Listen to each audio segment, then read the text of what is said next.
and you kind of telegraphed your play there because they not only knew where you were, but you also blinked twice aggressively. Again, your timing here, where's your team? Is your team being aggressive right now? Our recall's down. Is our D.Va being aggressive right now? Where's our Echo? Are we using an ultimate? Now that we're using an ultimate, we're down recall, we're 34 HP, and we're forced to blink out of the fight when our D.Va's actually coming to help us. And again, we're the one reaching beyond where our D.Va's influencing. We go straight to the Ana. Why are we getting off the Ana? No! Like a coiled snake, ready to strike. Against like Overwatch League level teams, you just die here because the Sombra Tracer 2-mans you. But obviously we're not quite at that level in this scrim, so it's fine to mark space, force the Sombra out a little bit. This is some high level stuff we're taking a look at. Every single hero in the game follow these priorities. These are 4 priorities of things you should be doing in an Overwatch game. I gotta put my thinking cap on. We're gonna get right into this one. We are here with Chironi, aka Hogs in chat, playing Tracer in a Contenders Thailand scrim. So we're a little bit across the globe with this one, but I'm sure Tracer fundamentals are the same everywhere. So with this composition, since this is a scrim, let's talk a little bit about macro, talk about compositions and our role within the composition a little bit here. So we're playing Tracer Echo. We have Kiriko Mercy, meaning both of us should basically have a pocket in terms of DPS. Echo will have the Mercy, we'll have the Kiriko keeping an eye on us, that kind of stuff. In terms of our role within the composition, we are kind of the robotic arm that extends past the mech of D.Va. So D.Va is going to be our primary angle contester and stuff like that, to be able to scout out ahead, to be able to take attention. We're going to be the ones scooping around to unique angles, hopefully working with our Kiriko to find safe space. I'm expecting you to work towards second point here and sort of collapse into their backline, since they are playing a very vulnerable backline with Zenyatta, Ana, and Ashe. Plenty of dive targets, plenty of susceptible victims to our Tracer aggression. So let's jump right into it. Let's see what we see. If you guys are new here, what's going to happen is I'm going to play through this whole VOD, commentate over it, and then we'll be reviewing and giving our summary of notes at the end. So let's see. This is some high-level stuff we're taking a look at, and I've got high hopes for Hogs here in chat. Oh my god, we are laser beaming already. Scaring the Tracer off.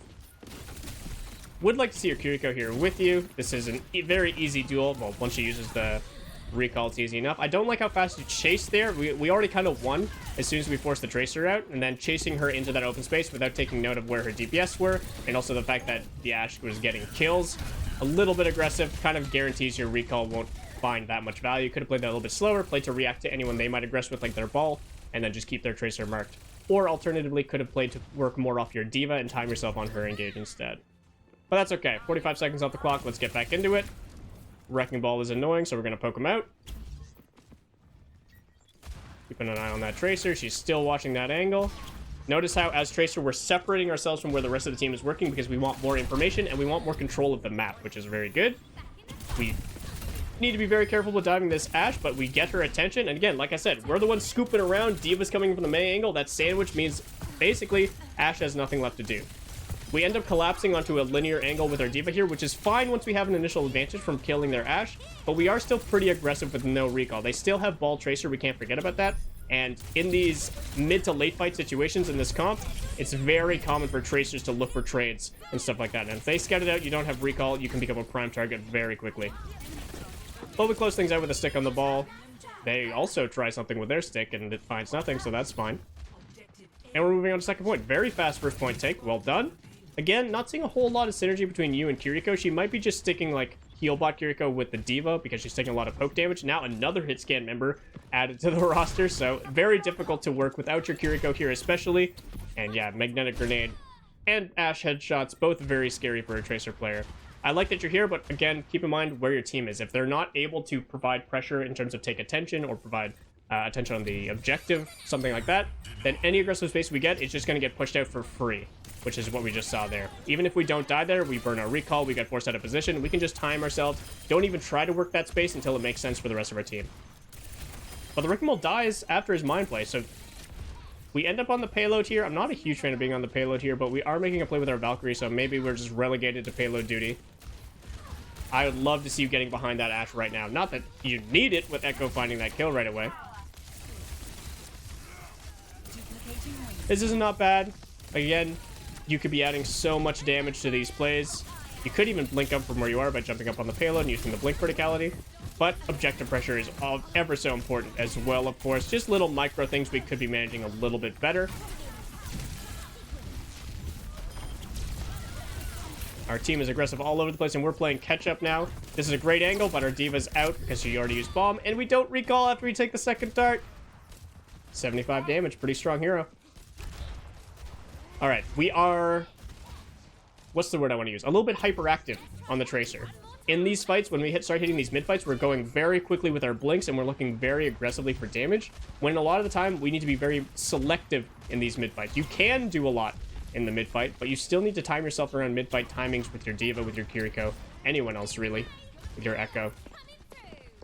Now, this makes more sense to be prioritizing payload because our team is starting to posture for a move instead of actually commit to one. But then by the time they're committing up top, it's fine to leave the payload. Again, you've kind of taken the Hanzo's damage away from the front line, so your Echo and your Diva are going to find more space. But now when we're actually making a play to collapse and find eliminations, another headshot takes us down. We want to be set up to go aggressively. We want to make sure that we're getting the most out of our blink timings. We even had Pulse Bomb this time we could be making a play for. So good to pressure payload or work the map aggressively pre-fight as we're walking into these situations, but then the moment it goes from pre-fight into mid-fight, when we start committing things, when our Matrix is hitting their backline members and stuff like that, that's where we want to be adding the most of our damage. And that's a lot of jobs for one small, tiny Tracer to commit to, and yeah, again, very aggressive here. You're the only one they're worried about. And you kind of telegraphed your play there because they not only knew where you were, but you also blinked twice aggressively into a Brigitte with shield up. Even if you land that stick, it's just going to break the shield. Very aggressive plays. Very quick to aggress. Maybe we're reacting on comms. Obviously, I can't hear comms in terms of timings. We're calling stuff like that. But again, this is a good time to pre-fight, work the map, work the objective until our Diva flies in. But as soon as she's communicating about going on a target, or maybe your Echo's talking about using duplicate, that's when we can be blinking behind them, getting up the stairs a little bit. This is decent. Again, unfortunately, our Mercy went down early, so we're not going to be able to get much done. Blinked into a wall a little bit there. We should be able to live this. If we're going to be able to turn this fight, it's going to be based on pulling back and pushing out any overextending members. So maybe you catch someone in a duel, but unless you can force that duel with favorable positioning and resource usage, like having more blinks and recall available, we don't need to force it. We can just go back and default to shooting the tank and stuff like that. We're going to get some payload progress here, but I don't think it's going to mean much because, yeah, our whole team is dead. So it's looking like the majority of our problems are coming from this transitional period where we know what we want to do to get the fight started, but then we're really slow to catch up to the fight. And then when we do catch up to the fight, we're a little bit late, and then we kind of rush all our abilities. So we go from like really slow, almost too slow for a brief moment in time, to really fast, almost immediately. And I want to see a little bit more of a transition there and a little bit more adherence to the timing of our team. Now the objective where it is, we don't need to focus on more objective pressure. They're already worried about you touching it, and they're already turning even though you're not on the objective. Again, your timing here, where's your team? Is your team being aggressive right now? Our recall's down. Is our Diva being aggressive right now? Where's our Echo? Are we using an ultimate? Now that we're using an ultimate, we're down recall, we're 34 HP, and we're forced to blink out of the fight when our Diva's actually coming to help us. So slow yourself down until that moment is true for your entire team. The Kiriko rush into duplicate looks like it's going to be enough to cap this point, but we could have found a lot more damage there. Maybe even built our pulse bomb and found a stick as well. Keeping good pressure on the Brig. Probably didn't need the pulse bomb there, but that's fine. We'll take the pulse bomb kill. This is a very hard point to cap and it's overtime, so I understand. The mines come out. We should be fine here. Just peel back. Don't blink into a mine. Ah! Okay, we're good. Ah! Oh my goodness. There's a Hanzo, sir. Go get the Hanzo. Again, these mid-fights, if you can catch people dueling or focus on something else, that's where Tracer shines in these mid-fights.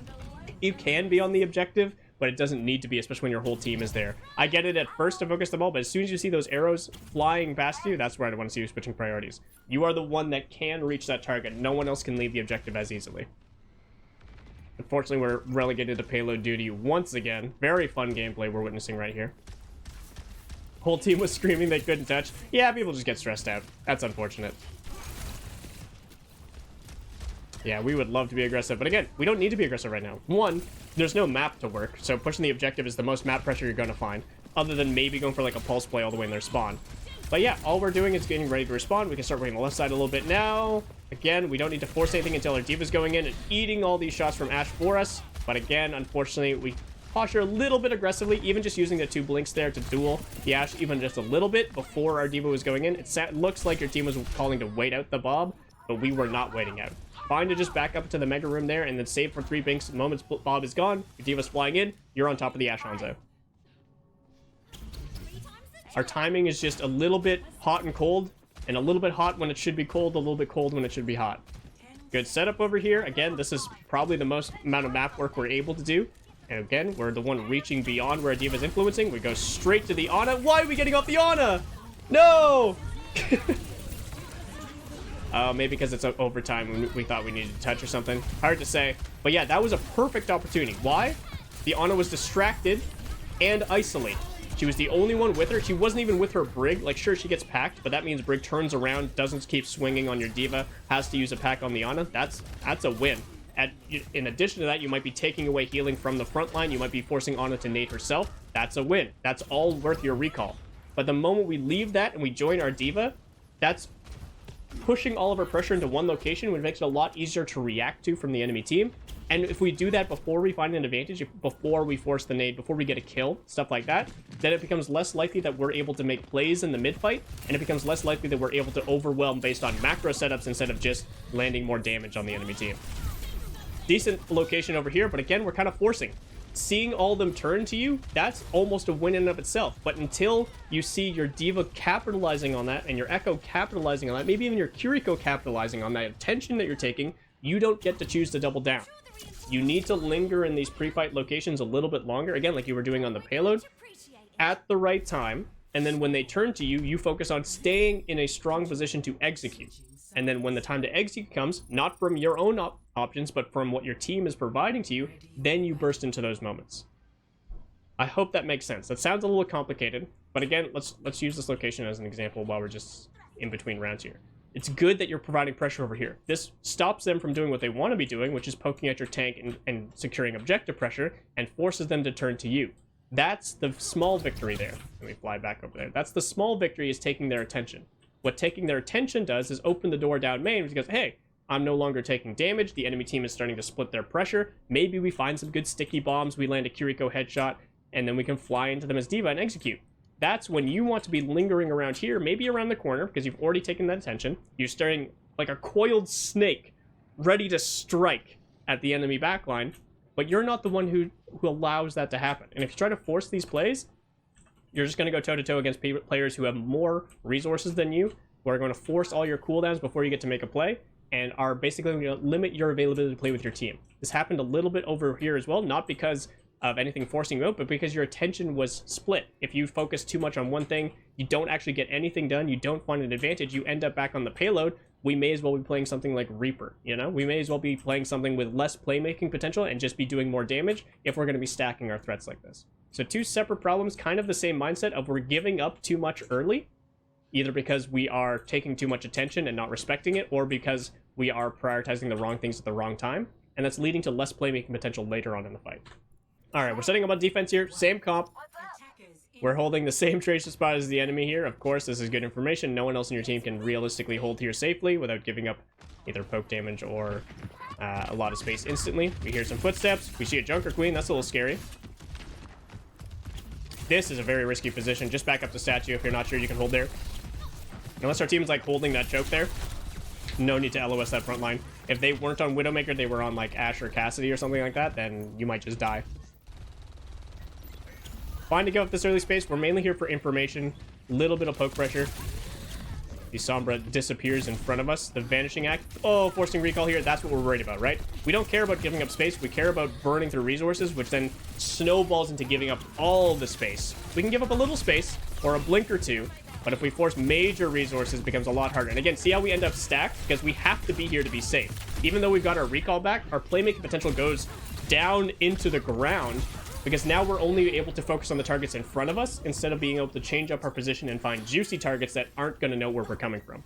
But that's fine because we kill them all anyway. Our Echo cleans them up there. Echo already has a copy. She's been doing a ton of damage.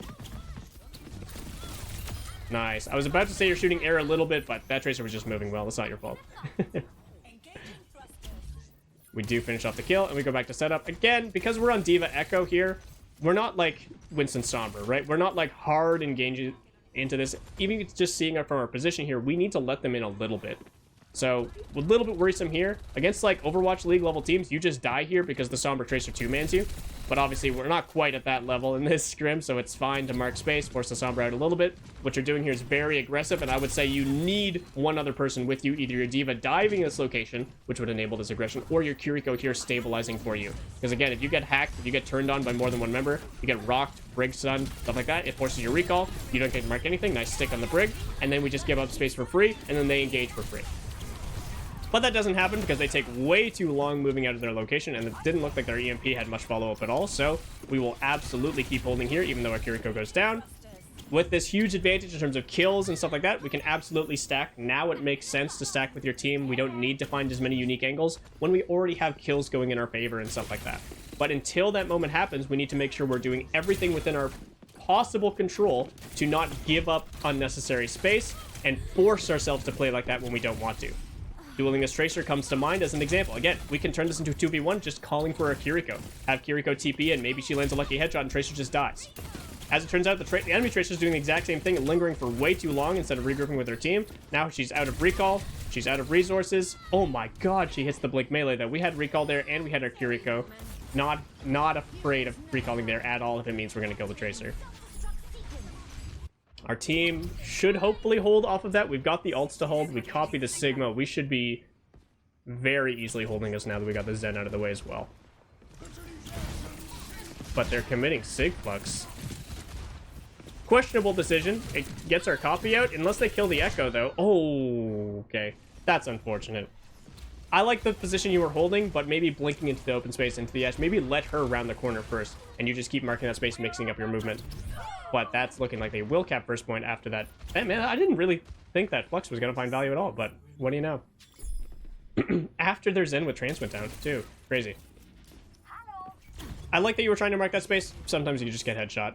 Again, we can make that a little bit more consistent by instead of aggressing ourselves into the Ashe.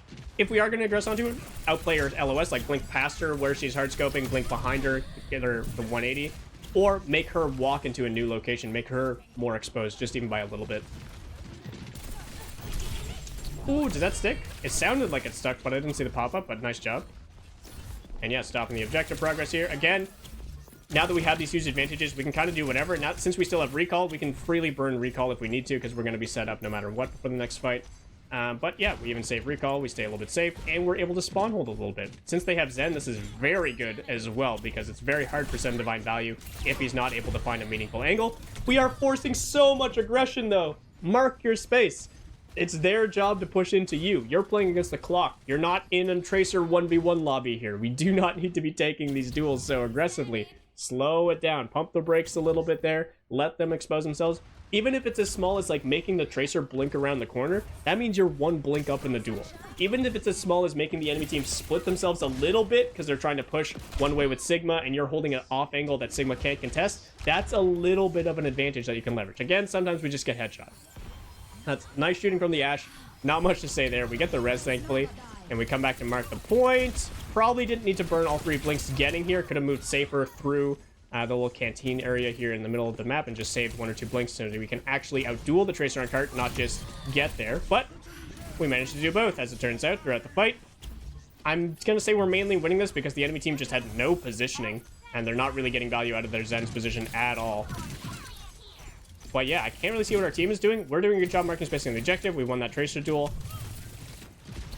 We're looking to snowball a little bit here, and we do so, finding a late kill onto the Zen. That's great. And we instantly go back to marking space. Pre-fight priorities.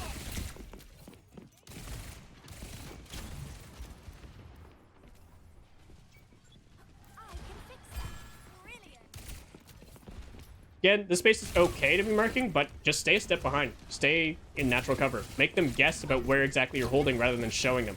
Again, look how fast we're burning through blinks because of the location we're holding, when we could always have the blink advantage because we have defender's advantage. We can also leave ourselves more able to adapt to different shapes, is the word I'm going to use. Different shapes of pushes from the enemy team. Right now, we've got no way to react to the high ground. If the Tracer ends up just blinking back to her team, we also have to do a very defensive blink movement as well. Maybe if we hold a little bit closer to this mega pack on the left side, we're able to react and go to the high ground if we absolutely need to. Not common on this area of the map, of course, but just something to keep in mind just in case. We go for the pulse here. We just barely missed the brig. Again, blinking into aggression without seeing our D.Va in, without seeing our Echo in, and it's just forcing us to burn through the rest of our blinks and probably our recall sooner than we would like. And I thought this was going to be a full hold. We're getting pushed through second now, as it looks like. But we should be okay. We've got ult advantage here going into the next. Not a huge ult advantage, actually, since they have trance. Maybe I'm lying. We should be okay to hold relatively close if we choose to, but we can also just as easily give up and play the corner. Alright, we're chilling. Again, this is a great spot to chill. Nice shot, Echo. And then when we see our D.Va go in, it's not the most aggressive angles possible. Like, this is a slightly more aggressive angle, of course. But it keeps us safe. Make sure we don't have to recall. If we want to go crazy, we can go all the way back here. But until we see our D.Va going in, we don't need to force this. Again, make this Tracer come to you. Force her to blink around corners. Mix up the information she has. But look at this. We burned through 3 blinks. We're going to be forced to recall for sure. Thankfully, we do enough damage to force her to do the same, but we still have blink disadvantage here. And yes, we're marking all this space, but we're not winning this duel. We're being forced out in a 1v1 when we had defender's advantage. Now that the break comes here, obviously we're forced out completely, but our recall was forced before this just because, I'm going to say it, we have a little bit of an ego on the Tracer. We see the enemy Tracer, we tell ourselves we're going to outplay her, so instead of trying to macro outplay her in terms of strong positioning and cooldown usage, we're trying to mechanically outplay her by mixing up her target focus and trying to land more shots than her. And then we get headshot by Ashe again.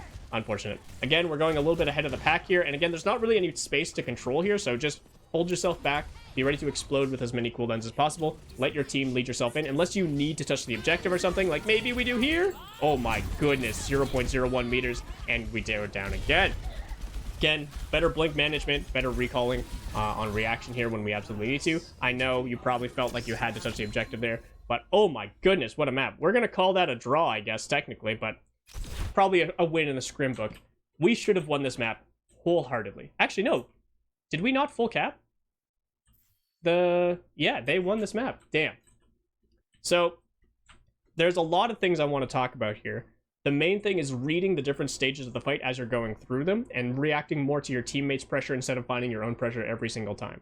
So what I actually want to do here, we're going to change the pace up a little bit here. We're going to bring up the blackboard. So Tracer priorities right here. Every single hero in the game follow these priorities. These are 4 priorities of things you should be doing in an Overwatch game.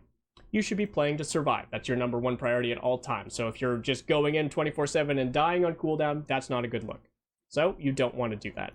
You should be playing for your team. You should be trying to compound the value that your teammates are finding by adding your value to theirs instead of always finding singular plays. This doesn't mean that you're always holding hands with your D.Va as Tracer, but it does mean your timing matches theirs. That's going to be crucial for you. Because what's happening is, I'm fine with you taking Tracer 1v1s if it makes sense for the team play. But what's happening right now is you're taking Tracer 1v1s, win or lose, before your team is finding value. So whatever happens there doesn't really matter. And more situations than not, the enemy team was able to stabilize faster or take more space, and that leads to a weaker team play potential later on in the fight. Okay? So prioritize more of your timing. In terms of individual priorities, like Tracer can do a lot of individual things, but timing needs to match up with your team. Number 3, deny enemies, especially on defense. You were doing a good job of this. You were marking space. But again, on that third point, as an example, we were not really denying enough because by the time we were getting forced out, it was basically free for the enemy team to push in, and it didn't match again with where our teammates were holding and how we were draining resource from the entire enemy team, not just the enemy Tracer. And then for individual playmaking, you will always find individual playmaking as Tracer, but I don't want you to be starting a fight. This is your lowest priority. It's all the way down to number 4 because this is not what we focus on every single time. We focus on these 3 pillars first, and then if space allows, if the opportunity arises itself, yeah, go one clip they're on and go pulse their brig, all that kind of stuff, right? Go find those individual plays when it makes sense. So the first thing to note from all of this, before I even get further into this graph, is when we look specifically at these individual topics. So pre-fight, before our team is going all in, before we are using ults and all that kind of stuff, surviving and denying space to the enemy is our #1 priority. If we fail to survive, and we're going to push a little bit deeper on the concept of surviving, so it's not just about not dying, but of course it means like saving recall, all that kind of stuff. If we don't prioritize these things, and instead we focus on individual playmaking, for example, we get desync from our team. We push out ahead of the team, then by the time they're catching up, we're falling back. And then we have a very hard time matching up those tempos by the mid fight. That's how we're ending up losing a lot of space. Then, and of course as well, surviving, denying space to the enemy, denying the enemy tracer, denying payload progress, all that good stuff as well. Fairly simple. When the early fight starts, which we can read by usually looking at our tank or someone who has an ultimate that's ready to use, stuff like that, we need to focus everything to bursting into that moment, to bursting into the team play that we're playing around. This can look like using an ultimate. This can look like two-man diving a target. It can look like all sorts of things, but we saw a little bit of delay of when we're playing for space control and survival, like when we're pushing the objective on our attack, and we're not fast enough to capitalize on the team play so that our individual value during that moment, pushing the payload a little bit, doesn't actually matter because the enemy team's winning a 5v4 and then coming back to deal with you after. So again, just a little bit of desync there. And then later on to the fight, into like the mid to late fight, or just situationally, if the situation arises, then we can also look for those pulse plays and stuff like that, the one clips and whatever. But we want to follow these sort of checklists as we're going through. Before a fight starts, when you know we're just chilling, we're getting some information, sure, do everything you can to keep yourself safe and deny space to the enemy, but don't look to make crazy plays unless it's very obvious it's going to work. Your number one priority is reading when the fight turns from before a fight to as a fight is starting, and then you're capitalizing on any and everything that your team is doing. And again, this doesn't mean focusing the same target even. It just means going at the same time so that you and your teammates all find value together. Could be on different targets, could be on completely different areas of the map, but as long as it's at the same timing, it becomes a lot harder for the enemy team to deal with. That's how we're going to overwhelm them. So let's dive a little bit deeper into what each of these things mean for Tracer specifically. So when it comes to surviving, we're not just talking about literally surviving and not just not dying, but we want to stay available to fight with maximum resources, meaning we have recall, we have at least like 1 to 2 blinks, hopefully even more, and then we're able to explode into that area. And of course, we're maintaining aggressive space. We're not just sitting on the payload, burning through all our blinks and recall, and then going back into a safe location, because if that's what we do, we don't have any blinks to catch up to the fight, we don't have recall to go as aggressive as we want to, and we don't have a strong position to explode into those team play moments. When it comes to team play, we listen and follow aggressive playmakers on our team. 90% of the time, it's our tank, right? Winston dive comps, Diva dive comps, Wrecking Ball, Doomfist comps. Any fast playmaking potential heroes like that, we follow them. Not always physically, but we listen to them very intently, and we follow the timing of them. And we help secure limbs. Tracer is damage, after all. She's great at securing limbs. Number 3, denying space to the enemy flankers, marking the enemy Tracer on point, stuff like that, poking out the enemy tank when they were on Winston, all that good stuff. And of course, denying or finding objective progress on your own, which can deny the enemy's availability to play the map the way they want to. And then individual playmaking, again, these are the obvious things you can do as Tracer, finding duels that you can win, finding pulse plays, and just individual targets, even if it's away from the team fight, like we were talking about that Hanzo when we were capping second point. Even if our team is all fighting on point, and you're the only one that can fight Hanzo, you're probably better off fighting that Hanzo instead of trying to help your team burn through a Wrecking Ball, because Hanzo's a lot scarier to deal with, right? And we want to be able to do that. The next step, and this is the easy part, okay, guys? I hope you've all taken your notes. This is the easy part of the graph. The hard part, and the way you're actually going to change and improve as a player, is not by just understanding the good things you're supposed to be doing. It's by understanding the bad things you're doing that are actively taking away your potential to do all these good things. So now we work over to the most important part of this chart over here. These are potentially bad things that are denying your availability to do all the good things on this graph. So for example, we're not able to stay in the same space and fight aggressively if we're forcing duels when it doesn't make sense to, and then we burn recall, we have to back up, and then we're not able to fight when the timing actually makes sense. If we're not listening, again, I can't hear comms in your VOD, but because I didn't see you syncing up with your tank or your other DPS a lot of the time, I'm going to assume we're either not communicating enough or we're not able to listen to our playmakers in those moments because we're too focused on individual plays or we're too tunneled on our mechanics or something like that. If we're not able to adequately deny space to our enemies, it's probably because we're either not reading the situation properly, we're not focusing the high priority moments, or again, it's because we're forcing too many duels and we're low on resources and we're not physically able to contest our enemies in those spaces. And then finally, if for some reason we're not able to make individual plays, if we're just getting diffed by the enemy Tracer, make sure you're able to communicate your own plays to your teammates. Ask your Kiriko for help. That's half the reason Kiriko is played, is to enable flankers to be aggressive, right? Making sure we're not just forcing individual plays because we want to, but any opportunity to make our play a team play should be followed through. So, all that to say, slow it down a little. You don't need to win everything solo. You don't need to be aggressive 24/7. You need to follow this chart as closely as you can, and most importantly, understand what's holding you back, because these are the things you need to change. A lot of people think that becoming a better player is just like getting better mechanics, being smarter, being more aware, all that kind of stuff. It's not just about what you're doing in game that you want to be doing better. It's about eliminating what you're doing that's either holding you back or what you're doing poorly.